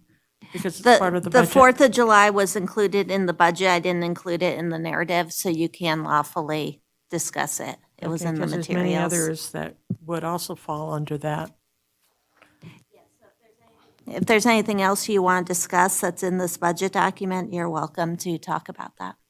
Okay, all right. So without further ado, I think we have heard through public comment regarding, why don't we do the farmer's market first, because this is on here. And if you have any further questions about the allocation from 15,000 to 25, and whether this should be continued, again, this is all recommendations, and it can be reversed or added or subtracted or whatever. So are there any questions that you have for Brianna or for Hope on And I this want to item? thank you for clarifying and giving that piece of transparency so that we have visibility to all the money in one place. So thank you for that. Okay, so are there any? Questions for, about the validity of the project, but I do have procedural questions that these 4 events have been grandfathered in. Nobody can tell me why or when, and why is it just these 4 events that are receiving RAC funding? And I think we need to go back and look and see if there are any others that that need to be recommended funding through the redevelopment district. And that's sort of what I brought up at the beginning, whereas the policy had been to focus on infrastructure and public works projects. And because of that policy, I didn't do outreach in general. Like CDBG will do outreach, right, to the community at large. I did not do outreach to the community at large soliciting projects. So your observation's a good one. And I just wanted to explain that, and I want to be transparent on this, I did not do outreach. There may be good projects that you all are interested in funding that are not on this list right now. Having said that, there also is this undesignated line item at the bottom that I'll point out, and don't forget, you'll have the rollovers. So should projects come forward that nobody anticipated or they came together, there's still funding available if somebody were to come forward for those. But I can't explain why these 4 are on as opposed to Well, others. I think I can shed some light on that. And also in the past too, is, I'm not sure who did this, but like, for example, one of the line items at one time was the bicycle race that did not come through, okay? And that was eliminated. But I can shed some light on the farmer's market was started in, somewhere around 2004. And that was because the people at the time, who were in charge at the time, decided that they needed to do more for the downtown core to bring people in. So the redevelopment agency at the time, which was Tammy Westergaard and what was his name? Joe McCarthy, brought that down, and they are the ones that brought that together. It was not that we didn't have a farmer's market. There were 2 operating. One was on Telegraph Square, and the other one was, and that was private. And then the other one was on over at the Texera Pavilion, and that was also private. So what happened, I don't understand, fully why those weren't enough. But all I know is that they wanted to do this, and Right, and I'm not questioning the validity or why these four are on there, but why only these four are on there. Okay, And well- why it's been grandfathered in, and in the past, it wasn't entertained to add to it. right. I don't think, honestly, that anything's been grandfathered. I asked the same question, and part of it is Nevada Day, the tree lighting, are city functions. July 4th, the city, a number of years ago, decided to put that in through the RAC committee. And there were a lot of other people that used to come before this body, and then that was turned over to the Arts and Culture Commission. So a lot of the arts and culture, so RAC gives money to the Arts and Culture Commission to dispense with, because at that time, the committee members said, we don't know much about arts and culture. So it should go, all the monies that we're expending should go under that. So you might want to check with arts and culture to see, do you have But anything in mind? that's not what I'm asking, though. Okay, I'm not understanding, I'm sorry. And what I can also point out is with the late material, you also had this one-page document, which is called this budget projections prepared by the finance department. So the finance department provided me with this document, which has those 4 events on it and does not have any other events on it. Okay, to your point. So I use this as a base document in preparing the 5-year budget. Again, why are there no other events on this? Because I haven't solicited. Part of it is arts and culture, though. It has gone to the Arts and Culture Commission. Okay, that could be, and I've also not solicited events, and that's something where maybe it's not tonight, but, because what you'll be voting on is the 2023 budget. But if there are priorities or there are things that you think the money should be spent on, and it's not included in the budget, that would be good information to have, because there is undesignated money. Well, can we have an outreach to the community as to? If that's what RAC wants to recommend to RDA, again, I took the policy statement directly from last year's report.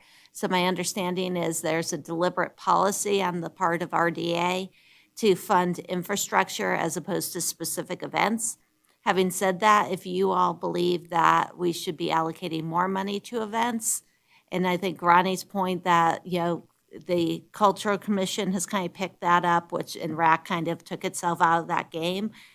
Maybe that should be part of the conversation, and that may be some of the logic behind it.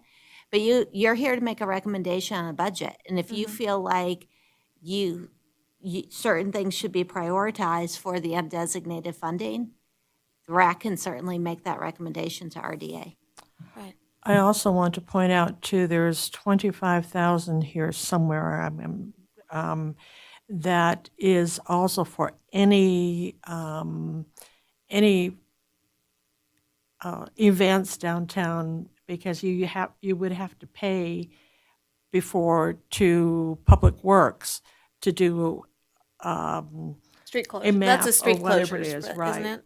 And you don't need to do that anymore. So it's in different things here. Yeah, I Because realize before, that, but there are some other events that aren't arts and culture related that could definitely use some funding. I know the Rotary Brew Fest and the new the train celebration that's happening this year would be great candidates for that. So we have the money. These things are in the redevelopment district, and I think they should be considered, not just what is on the paper. Well, I think that we might as well, put that for discussion, take it to the redevelopment committee. I just know the past history of why things were not, and that they were rolled over into another budget. And, I don't know whether the train thing would be under arts and culture. I don't know. I mean, that is something redevelopment has done itself, the Board of Supervisors. So that would be something for them. And Would- go I'm ahead. sorry. Would now be an appropriate time to increase that funding for arts and culture. I know it may sound like a conflict of interest. We usually don't even go for that money. We don't need it. We did this past year as speaking from my day job at the Brewery Arts Center. But usually there's 9 different nonprofits fighting for $25,000. So if we have the money, why not move more into that funds along with these other events? I think just because, that question has come up before, and it was considered that these are city funds. They're not funds that you make money on, or like Taste of Downtown was eliminated. They had gotten monies for years. And because that was a nonprofit, that was, they could have charged more for their tickets. So, But RSVP is a nonprofit, and the farmers market is a for-profit. no, I understand that, and you brought that up. So, yeah, I don't know. I do not know the past, how the farmers market has been handled and why it was not always allocated at 25,000. So, I mean, that's, I guess, Tammy Westergaard and Joe McCarthy at the time. I don't know. So, I think it might be helpful also to look at the arts and culture, and if other monies have been allocated, how is that allocation to be used? And is there a need for more money to be allocated? And so maybe just to streamline, because, yeah, the objective of what the money is for, and within the different objectives of this funding, and thank you for including that in the report, because it was really helpful.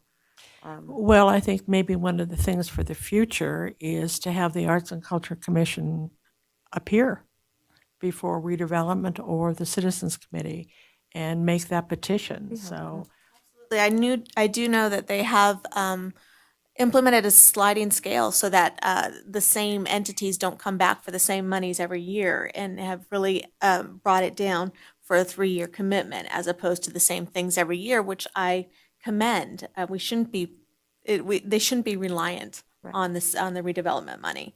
So I think there's positive changes being made there, and it will open it up to powwows and other events that could use that funding that aren't necessary. Well, they have to be in the redevelopment district. well, and I think what I'm hearing you say is more seed money for X number of years, where before it was continual, it was forever kind of a thing, is that you got it. So maybe this is something, Hope, that you might want to discuss with whomever. I don't know who makes Right, I these- just made a note to meet with the Culture Commission and see sort of what they're doing in terms of helping support cultural events in the downtown and in the redevelopment areas, and sort of understand that better.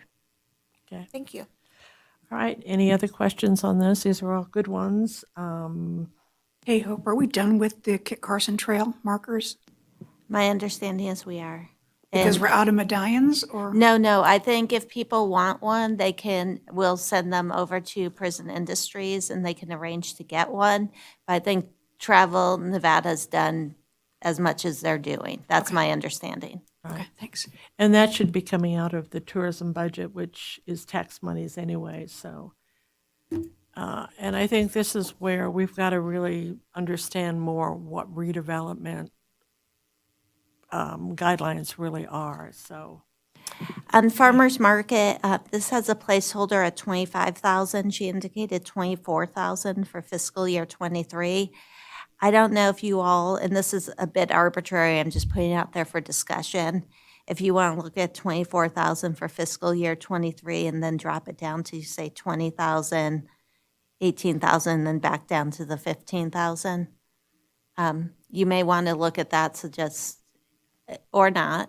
I just put it out there. It would be good to have guidance so that the vendor can plan accordingly. Well, I'm sorry, go ahead.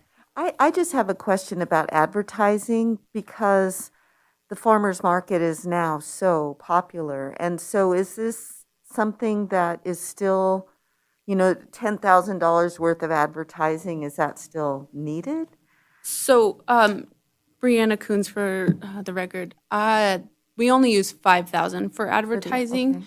The other 5 is marketing, which is like our website, stuff like that. So they can get mixed up. So we never used the full $5,000. Last year we only used, I think it was 2,600. So there were still leftover funds. And that goes for the years prior.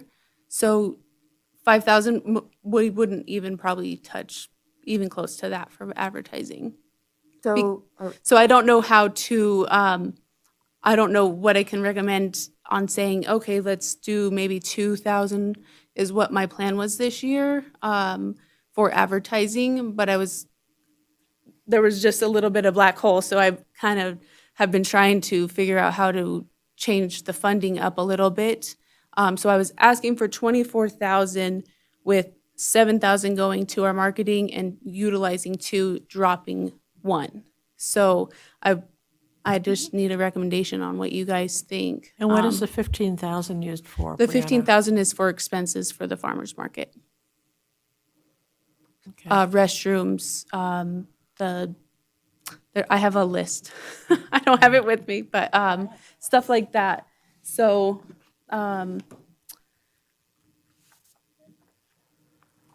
let's see.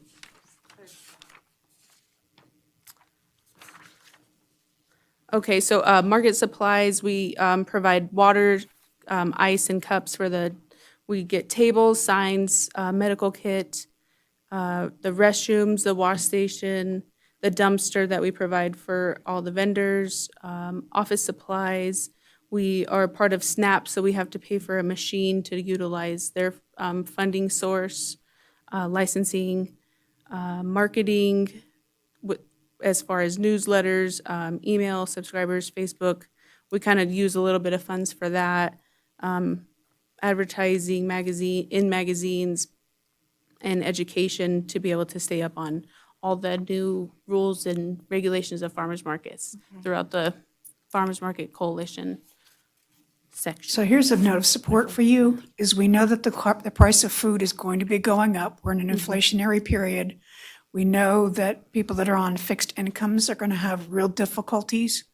If the employment numbers don't pick up, we're going to have more families that are going to need the farmers market. So I'm not really in support of cutting the funding to you guys. And we know that we're going to be developing low-income housing on the east side of town as well. So I'd like to see us maybe even give more to the farmers market, more to encourage the beekeepers and the people with gardens and other crafts to support this as an alternative way of supporting our low-income and fixed-income citizens. And with as far as like the advertising, this year I was trying to target a lot of new people who are coming in the lower community. We haven't advertised for SNAP in a while. Letting people know that we do accept it. I mean, we've been here for 13 years and people still don't even know about us that have lived here for the whole life. So we just like to take our advertising in a different direction this year to see who else we can reach. Wonderful. Do you do bilingual advertising? I do not, and that could be possible. Yes. Okay. Thank you. Thank you. Okay, so any other questions or comments or whatever? I'd Lisa? like to speak to the 4th of July. Yeah, we We will. can I think we would segue. take each Okay. first. Is that what Right. you want? Yeah, just so we can kind of close on one and then go to the other, Yeah. if that we could. So on farmer's market, she's asked for 24,000. There's a placeholder at 25 that can get dropped to 24. And what's happened with other projects, as I understand it, is the amount gets reduced so they can be self-sustaining. And it's sort of more seed money. So if you can have a conversation on whether you want to kind of use that model or not use that model, that would be helpful. I don't know if that's necessary for the one line item on this, but I think we need to look at the procedural impact of what we're doing and we're giving to selected organizations and businesses in the future. and see what that looks like. Okay, I think you've got all that down. Any other comments? Nope. Okay. So the motion, I entertain a motion for the funding of, as shown here, of 25,000 She Pardon me? asked for 24,000. for 24,000. If you do 25, can you do bilingual advertising? Yeah, I can. So basically, because the thing is, on here, for fiscal year 2023, you are showing 15,000, so you want to supplement that by, am I on the right? No. There was another for 10. Fiscal year '23, it's showing 25,000, but Brianna just indicated she would request 24,000. Okay, sorry, I'm the wrong line. Okay, And so so- anyway, it's so not my yeah, motion to make, so. Right, so I'd like to make a motion that we keep it at 25. Love to see some bilingual outreach from you. Okay, is there a second? I second Gina Lopez. Okay, all right, well, are there any other comments or nothing? Okay, I'll entertain a vote. Aye. Aye. Aye. Aye. All right, all right. Thank you. So unanimous. Go ahead. All right, so we have taken care of that. So let us go to the dilemma of the fireworks, whether we want, 7.5 minutes versus whatever of fireworks. So we've heard from you, Molly. Does anybody have any other questions for Molly on this? Well, I have a comment. I really see this as a community event, a Carson City event, and the benefit of RSVP overseeing it is that it allows RSVP to really have a wonderful opportunity to have more people learn about what they do and their good works, but they're also really helping the city putting on a great event. And so I think it's appropriate to give them more money. Carson City benefits. We are the capital city. It's a wonderful event, and I think that was a really good point made that the fireworks aren't something that you sell tickets for. It's not something that is a fundraiser in and of itself, but it benefits everyone in the community, and whether, from the backyard viewers or, anyway. So I'm in support of giving more money, and I would be comfortable with 15,000. And, you brought out something really good, and I thank you for that, is that all the ones, Gina, that are on here, the Nevada Day, the tree lighting, July 4th, what are the other ones? None of those are ticketed events either, but they are community events. So that is something completely different, I think, when it becomes a community event, which is not ticketed, which is what this is. So I think you have hit on something very important there. So, okay, is there any further discussion on this? So Molly, what is it? I think we have to go to you. What are you asking for? Because I don't see anything on here other than the 7,500. So what is it that you're asking for that we can vote on? Okay. Thank you, Molly Walt, for the record. So just so you know, too, I wasn't solicited to come to this. I just happened to look at your agenda and see it on there. Smart lady. Yeah, so I went to carson.org, looked at your week's, meetings actually and saw it.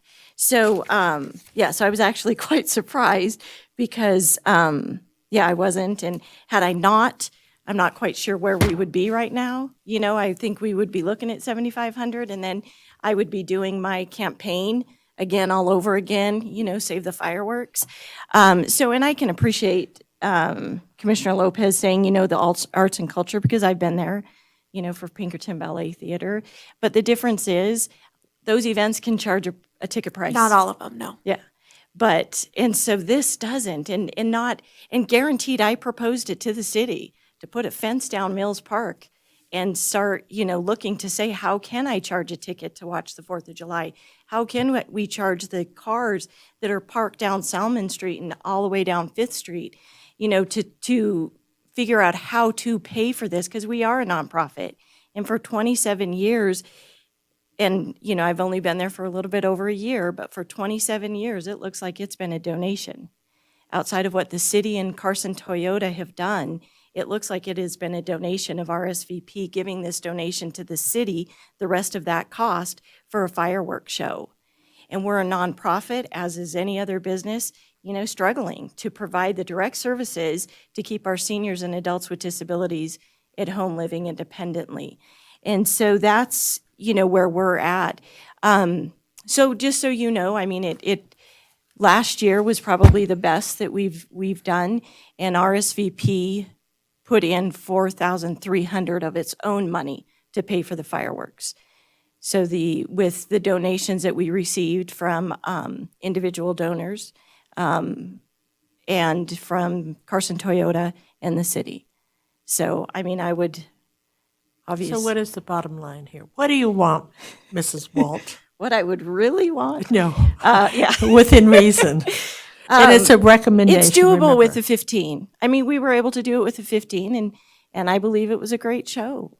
And then that is, with the help of Carson Toyota again too. So, but again, we haven't even, I haven't met with the city yet either. So, but that would be doable. Do you go to a RFP process to get the best price for the fireworks? Because everything's gone up right now. So it's gotten really, really competitive. Right. I got verbal today from Pyro Guys, and he's been doing it for years for us. And I got a verbal that it will stay the same, 23 minutes. And again, I asked for written, but I just learned about this meeting on Friday. So I did the best I could. And I did get a verbal commitment from him that it will be a 23-minute show, 20 minutes of fireworks and a 3-minute grand finale. And guaranteed I had my stopwatch on last time. The other thing too, just to make a comment on this, is that this fireworks show precedes what you guys have been doing for the past 27 years or whatever the years. It used to be at the you remember this, it used to be off the Armsby House for years and years. So it's something that the community has come to expect, and to all of a sudden, I think, end it just like Nevada Day. You want to fund them as a community event, same way with, since 1988, Silver and Snowflakes, it is a community event, and that you really wouldn't want to stop it, because I think that your public relations for the city would probably go in the dumps, so. And so obviously social media is out there and whatnot, and and afterwards you're looking at the social media, and we're paying attention, and in all honesty, there wasn't one posting that I got that RSVP put on a great show. All the postings I read is great job, Carson City. That was a phenomenal fireworks show. That Well, was they the put in postings most I of the read. money, so yeah, but that's good, so So what you're recommending is 15,000 is what would make you happy. Okay, smiling, all right, so. And maybe brand the fireworks with the big RSVP at it. And give a shout out to folks, because as Brianna, when you were talking about what you do with the money, the cost of the farmer's market, and I'm sure the fireworks as well, there's so much to consider with costs and all of these costs outside of actual fireworks. So, yeah, I think it's a legitimate request. Well, I think that might be apples and oranges, because, yeah, one's a nonprofit and the other is profit. So, okay, so any other comments or questions, or I'll entertain entertain a motion to augment the budget as shown here by 7,500 for a total of 15,000. So who would like to make this motion, please?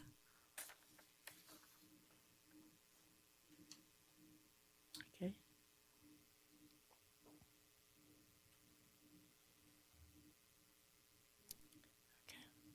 I think we're getting tired. Mrs. Fant, go ahead. I'd like to make a motion for a recommendation on the budget allocation for the fireworks system noted in the budget. As noted, it's 7,500. Is that you want to keep it at 7,500? Yeah. Okay, is there a second or any discussion on this? You want to keep it at 7,500, not raise it to 15,000? I move to recommend the redevelopment authority approval of the 5-year tentative budget with the augmented increase of 7,500 to reflect the fireworks receiving 15,000 for inclusion in the fiscal year 2023 redevelopment budget. And that's what my budget shows is 15,000 and then decreasing to 75. No. Okay, I'm a little I'm a confused little here. bit confused here, Okay. so Madam Chair, so we have one motion on the floor. Has that motion died, or are we still waiting a second? I heard no second, so I would Okay. think that that motion Okay, died. so the motion dies for failure of a second, so I think we have a new motion on the floor from Supervisor Schutte, from Member Schutte. For the full 15,000 is what you're saying, right? Correct. Correct. So is that 15,000 for every year or is it 15,000 for the first year? Okay. Okay, I think we've clarified that. Yeah, so, and I think once the confusion, sorry about that, is last year in 2022, because there wasn't a fireworks display in 2021, that 7,500 rolled over. So I move, I guess, so should I start over? No, Or- I okay. think it's fine. So I would like the 15,000 to be every year. I'd like in, So for 2023, you want to augment 2023. it by 7,500 for Correct. thereafter. Got it. and thereafter. Okay. So is there a second on this Mrs. Schutte's motion? This is Gina Lopez, I second. Second, okay. So all in favor? Aye. Aye. Aye. Aye. Okay, this again, Molly, don't get overly excited. This is you've gone through the first process. So, Just to be clear, what you've done tonight is you've made a recommendation on the fiscal year 2023 budget, but you've also identified your support for other projects in 2024, 2025, and 2026, so that the folks who are pursuing those projects can try to budget accordingly. But the board will only be voting on the 2023 budget. So I say that for the benefit of anybody who's watching. okay, and actually it went all the way up to 2027, didn't it? You had requests to going into 2027, but the 5 years didn't Yeah, go that 5 deep. years, yeah, okay. All right, so, So was that a unanimous vote? pardon me? Was that a unanimous vote? Yes, I'm sorry, it Thank was you. unanimous. Thank you. So hurdle number 1 has been done, all right? So then we are now on, let me see, for possible action, the number 5, which is discussion only, staff reports and updates on matters relating to RAC. Hope? Okay, per my notes from tonight's meeting, our next meeting, we'll want to review the redevelopment plan objectives and review the status on those and whether or not you would be recommending amendments to the Yeah, redevelopment updating them, plan. basically, making them current. And I'll also reach out to visit Carson City and talk to I think they staff the Culture Commission, and identify what they're doing in terms of helping fund programs and things like that and report out to you. Okay, so that was under the section of future agenda items, so I think that's an important discussion. And are there any members, reports, and comments from any of you? Nope, you have nothing? You're what? I feel like I've been talking all night, as Oh, I no. typically do, so. Well, we sometimes have a little shy people over here. So Mrs. Lopez, or Ms. Lopez, would you like to make any comments? I would like, and maybe I missed it. If I did, I apologize if it's been presented and I missed it. But what do we do with the undesignated funds? Projects will come up throughout the year.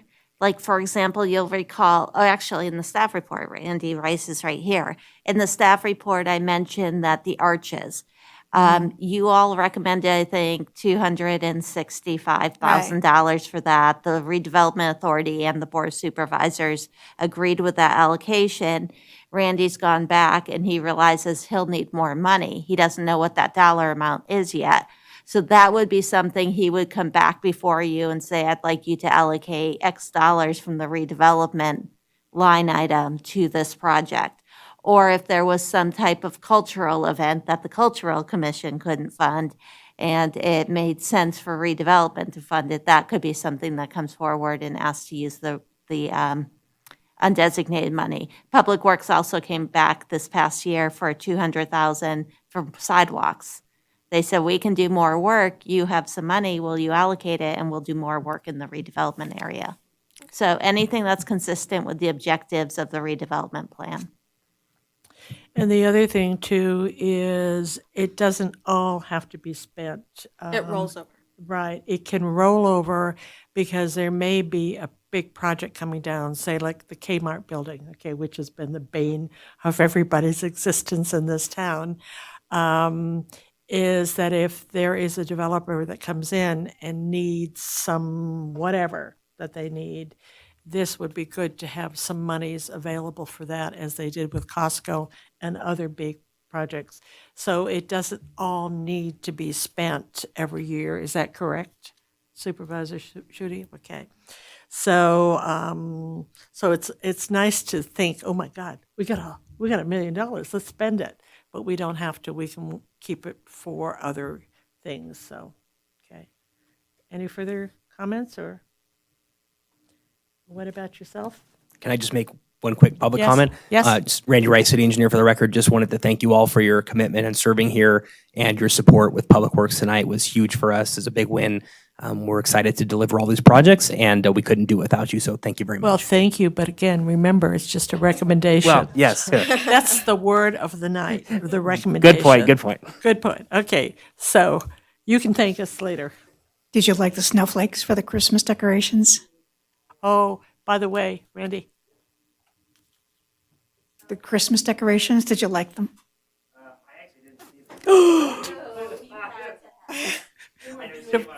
they were beautiful. I mean, I have to tell you, there were more wonderful comments on that because the whole downtown looked brand new. Not only the downtown, but I mean, well, truly, Yeah, the all whole the way, and it Carson was Street. really delightful. Yeah. So thank you for recommending Ronnie. They were beautiful. Well, the not redevelopment, but Public Works was out there in the cold and the sleet and the snow, putting it up, and thank you very much for that. So please, all right. So thank you. Are there any other public comments at the moment? Anybody on the phone? There are no callers on the line at this time. All right, thank you very much. So hearing no public comments, we will go for adjournment. So if anybody wants to make a, I'll make that motion. all right, you'll make that motion. Okay, and a second to adjourn? I'll second. This is Gina Lopez. Yes. All right, thank you. All in favor? You. Aye. All right, thank you very much, guys. It was a long evening.